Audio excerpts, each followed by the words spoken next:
महापुरुषों ने, मानवर काशीराम साहब ने, डिक्के खापटे साहब ने और दीना भाना साहब ने बाम सेब का निर्माण किया, लेकिन उन वर्गों के लिए निर्माण किया तो मानवर काशीराम साहब ने कहा कि मैं आपकी लड़ाई नहीं लड़ूंगा। फिर सवाल खड़ा हुआ किसकी लड़ाई लड़िएगा? तो उन्होंने कहा कि लोकतंत्र में जिसकी संख्या जितनी भारी होती है शासक वर्ग उसका होना चाहिए।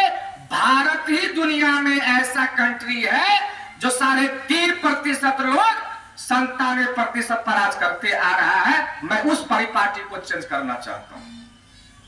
तो बाम सेठ ने बहुजन समाज में जितने भी महापुरुष हुए उस सारे महापुरुषों के इतिहास को खंडाला और इतिहास को एकत्रित कर हमारे लोगों के बीच और आज के दौर में प्रचार प्रचार और जानकारी प्राप्त हो रही है। माता सावित्रीबाई फुले जी का जन्म महाराष्ट्र के सतारा जिला में नया गांव में हुआ था। इनकी जन्म आज ही के दिन 3 जनवरी 1831 ईस्वी में हुआ था। इनकी पिताजी का नाम खंडोजी नरेशे, माता जी का नाम लक्ष्मी थी। इनको मात्र 9 वर्ष के अवस्था में 13 साल के उम्र वाले महात्मा ज्योतिराव फूले से शादी हो जाती है।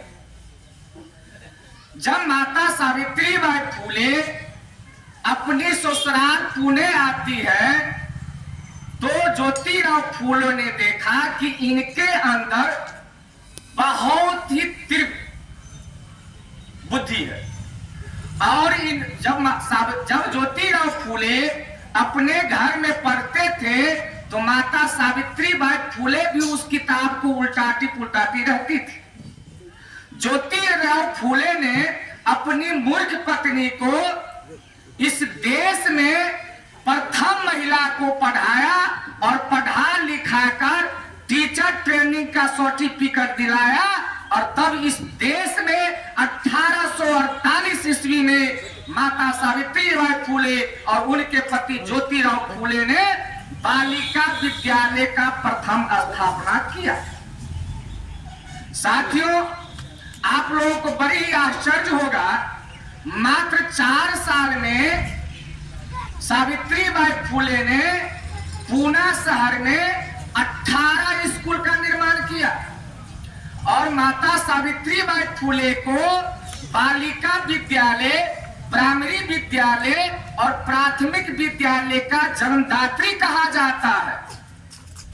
लेकिन इतिहासकारों ने इस राष्ट्रमाता को इतिहास से बेदखल कर दिया और हम लोगों को पाठशाला में जन्म देते ही पढ़ाया जाता है कि विद्या की देवी सरस्वती है, जबकि इतिहास यहाँ है सरस्वती का कोई लिखित नहीं है।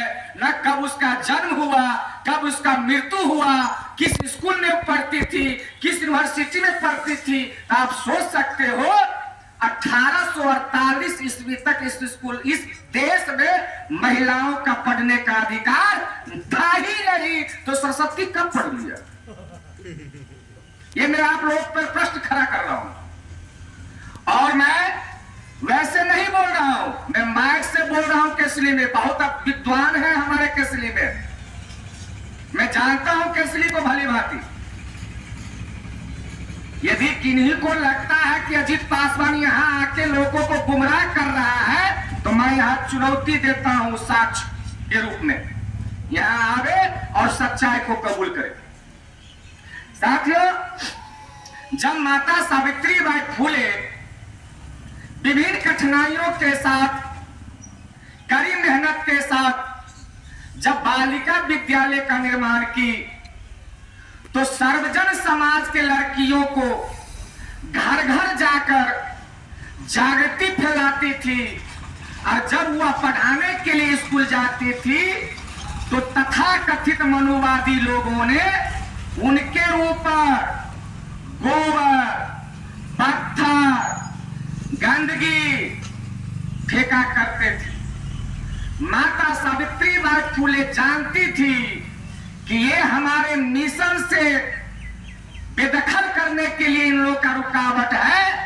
तुम जितना पत्थर फेंको, तुम जितना गोबर मेरे ऊपर फेंको, मैं तुझसे मुंह नहीं लगाऊंगी। तो माता सावित्रीबाई फूले एक झोला में एक्स्ट्रा साड़ी रखती थी और जो साड़ी पहन कर वह स्कूल जाती थी वह साड़ी गंदगी हो जाती थी। तो बालिका विद्यालय के स्कूल पहुंचने के बाद वह साड़ी बदल लेती थी। सोच सकते हो क्या दौर होगा, क्या कठिनाई होगी। फिर भी माता सावित्रीबाई फूले नहीं घबराती है और माता सावित्रीबाई फूले आगे बढ़ती है। उन्होंने इस देश में बाल विवाह, विधवा विवाह का स्थापना किया। आप जानते होंगे आज से 150-200 वर्ष पहले, आजादी से पहले हमारे समाज में एक प्रथा लागू था। जब कोई लड़की विवाह होने के बाद विधवा हो जाती थी तो उसको एक काले कोठरी में अंधकार में धकेल दिया जाता था और उसे अशुभ माना जाता था। या नहीं तो सती प्रथा लागू था। पति यदि मर गई तो पति के चिता में उस महिला को जबरन जला दिया जाता था और उसका नाम दिया जाता था सती प्रथा। माता सावित्रीबाई फूले ने इस सारे कुरीतियों को, सारी प्रथाओं को पूना शहर में, महाराष्ट्र के पूना शहर में खत्म की। आज हम लोग यहां तक आज जो देख रहे हैं वो किसी देवी देवता की देन नहीं है, माता सावित्रीबाई फूले की लड़ाई की, संघर्ष की देन है। और माता सावित्रीबाई फूले ने इस देश में जो आज हमारी बालिकाएं पढ़ रही हैं, साइकिल योजनाएं ले रही है, विभिन्न तरह के स्कॉलरशिप ले रही है, उस सब का द्वार खोलने वाले माता सावित्रीबाई फूले और महात्मा ज्योतिराव फूले था।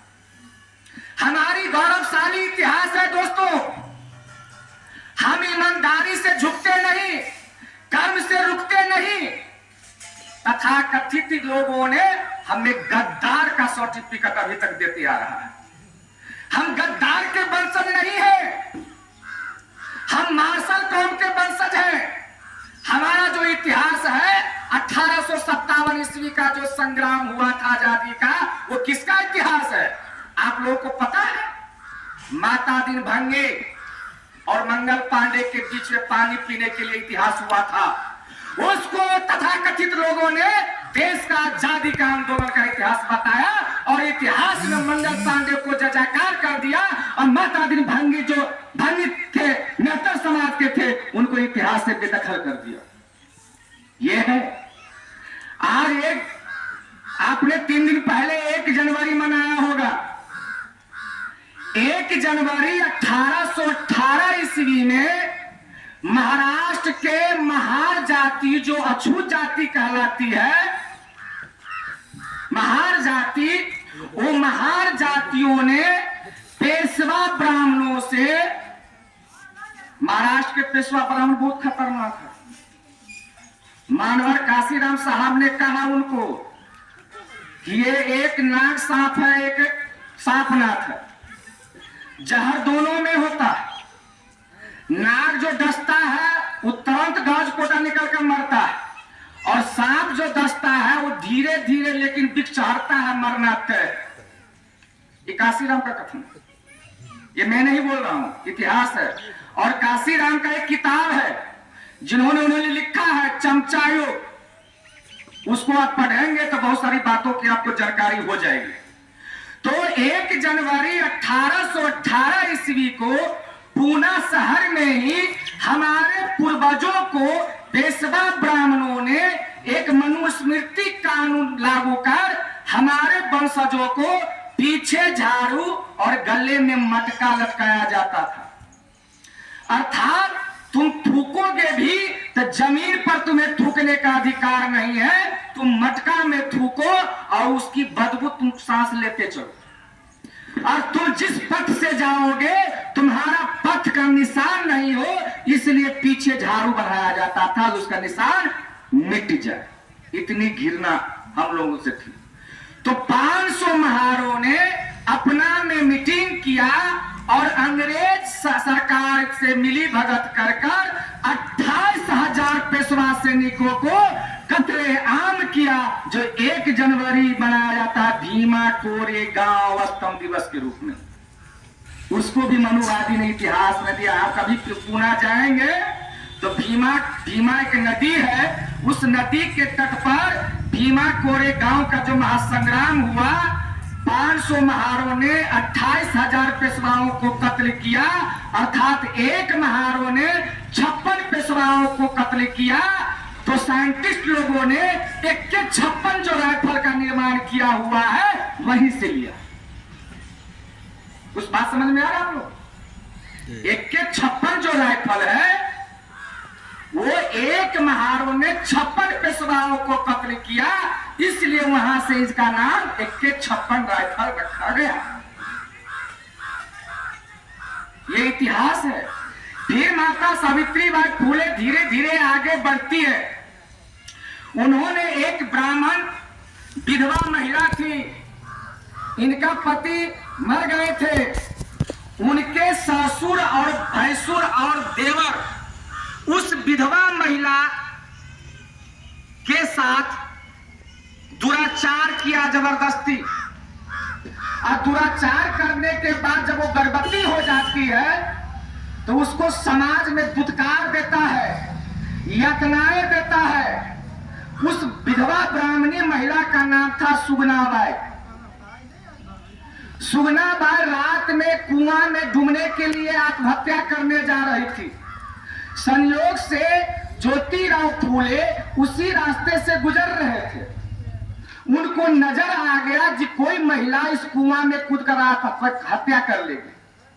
जब सुगनाबाई कूदने ही वाली थी, ज्योतिराव फूले अर्थात सावित्रीबाई फूले के पति उनको बाह पकड़कर बचा लेता है। बहन क्या बात है, आप बीती घटना ज्योतिराव फूले को कहते हैं। महात्मा ज्योतिराव फूले अपने घर उस महिला को लेके आती है। सावित्रीबाई फूले को सारा कहानी बताती है। सावित्रीबाई फूले उस महिला को अपनी घर में लालन पालन करती है और वह विधवा महिला नाजायज जो गर्भ था, उस नाजायज गर्भ को सावित्रीबाई फूले के घर में एक लाल बेटा का जन्म देता है, जिस बेटा का नाम था यशवंत राव। उस यशवंत राव को महात्मा ज्योतिराव फूले और सावित्रीबाई फूले ने अपना दत्तक पुत्र माना और सावित्रीबाई फूले ने उस दत्तक पुत्र यशवंत राव को पढ़ा लिखा कर डॉक्टर बनाया। और डॉक्टर बनाकर जब 1890 ईस्वी में महाराष्ट्र में जब प्लेग बीमारी आती है, तो उस प्लेग बीमारी के पेशेंटों को, रोगियों को, जिससे लोग छुआछूत करते थे, जिसको देखना भी पसंद नहीं करते थे, तो इस देश में प्रथम नर्सिंग हॉस्टल उन्होंने खोला, नर्सिंग हॉस्पिटल खोला। और उसमें दोनों पति पत्नी दिन रात उस बहुजन समाज के प्लेग धारियों को दिन रात सेवा करती है। उस प्लेग बीमारी से ज्योतिराव फूले का 1890 ईस्वी मौत हो जाता है और बेटा जो डॉक्टर था यशवंत राव दत्तक पुत्र, वो वहां इलाज करता है। माता सावित्रीबाई फूले जब अपना पति मर जाता है, क्योंकि उसको कोई संतान तो था नहीं, जब पति मर जाता है तो इस देश में माता सावित्रीबाई फूले ही ऐसी शख्सियत महिला थी जिन्होंने अपने पति को मुख अग्नि प्रथम बार दिया। साहस का सलाम कीजिए, क्या साहसी महिला होगी। और उन्होंने दिखाया कि जितना हक इस देश में पुरुषों का है, उतना ही हक मेरा है। हम दास्ता की जिंदगी झेलने के लिए नहीं आए हैं। हम महिला क्या नहीं कर सकते हैं, बशर्ते बाप हमें यातना न दे, विवाह के बाद पति हमें गुलाम नहीं समझे, बूढ़ा होने के बाद बेटा हमें मुझे अवसर यदि प्राप्त होगा तो मैं क्या नहीं कर सकती हूं। और माता सावित्रीबाई फूले ने साबित करके दिखाया। तो आज देश के बेटी जहाज भी उड़ाती है और अंतरिक्ष और मंगल ग्रह पर भी जाती है। आज पुरुषों के साथ कदम से कदम ताल मिलाकर देश के इतिहास में स्वर अक्षरों में नाम लिख रही है। उसका आंदोलन करने वाली माता सावित्रीबाई फूले। साथियों, कहने के लिए बहुत सारी बातें हैं माता सावित्रीबाई फूले पे। आप हमारे यहां मास्टर साहब है अहिर समाज से, जिसको आज हम लोग जादव बोलते हैं, नेताजी हैं। आज हम अपना पुरखा को भूल गए हैं, लोरी को भूल गए हैं, अनहेर बाट को भूल गए हैं। सुधीर जी राजा सलहेश का गहवर है। राजा सलहेश कौन था, क्या इतिहास था? अरे भाई, अब याद करो 40 साल पहले 35 साल पहले जब कटली पुला बना करती थी और लोहा से धम धम मारता था रस्सी खींच के, तो कहता था बोल जवान है साहब जय राजा जी। जब कटही गाड़ी कहीं फंस जाती थी तो गांव के 4-5 आदमी जाता था धक्का मारने के लिए और कहता था जय राजा जी जय राजा जी। अर्थात उसमें बल आता था। हम लोग भूल गए। अभी 9 तारीख को फातिमा शेख का जन्मदिन है। हमारे मुसलमान भाई फातिमा शेख को जानते भी नहीं होंगे, उस्मान शेख को जानते भी नहीं होंगे। ये दोष हमारा आपका नहीं है। शासक जातियों ने हमें गुलाम बनाया और बाबा साहब अम्बेडकर ने कहा कि इस देश में सबसे बड़ी गुलामी कोई चीज है तो वह मानसिक गुलामी है। मानसिक गुलामी कब आती है? जब शिक्षा से वंचित कर दो। दोस्तों, शिक्षा ही ऐसा द्वार है जो हमारा आपका पूरी भारत के लोगों का छुआछूत, कुरीतियां, जितने भी पाखंडवाद, अंधविश्वास, छुआछूत, गैर बराबरी जो प्रथाएं हम पे थोपा गया है, वह शिक्षा ही खोल सकता है। दूसरा कोई उपाय नहीं है, कोई रास्ता नहीं है। आज बाबा साहब को, संविधान को लोग नहीं मनाते हैं जयंती, लेकिन उनका समाज पढ़ लिख कर बाबा साहब के संविधान के बदौलत ही IAS IPS RS बना हुआ है और हम लोग सिर्फ टीचर के बनने के भी लायक नहीं। दुर्भाग्य जिस बाबा साहब को हम लोग दिन रात शासक जातियां OBC को भड़काता है कि बाबा साहब ने तुम्हारे लिए क्या किया। बाबा साहब तो दलितों का नेता है। तो मैं आपको बता देता हूं, पढ़े लिखे यहाँ 2 हैं, हमको नजर आ रहा है। बाबा साहब ने 340 आर्टिकल OBC के ही हक अधिकार के लिए संविधान में लिखा हुआ है। और बाबा साहब ने OBC के अधिकार के चलते ही जब नेहरू 1952 में जीत के आया, नहीं माना, तो बाबा साहब ने कानून मंत्री से इस्तीफा दे दिया। अर्थात OBC के कारण उन्होंने इस्तीफा दिया और तब हमारे लोगों को गुमराह कर रहा है मनुवादी। साथियों, जानने की, पढ़ने की, समझने की जरूरत है।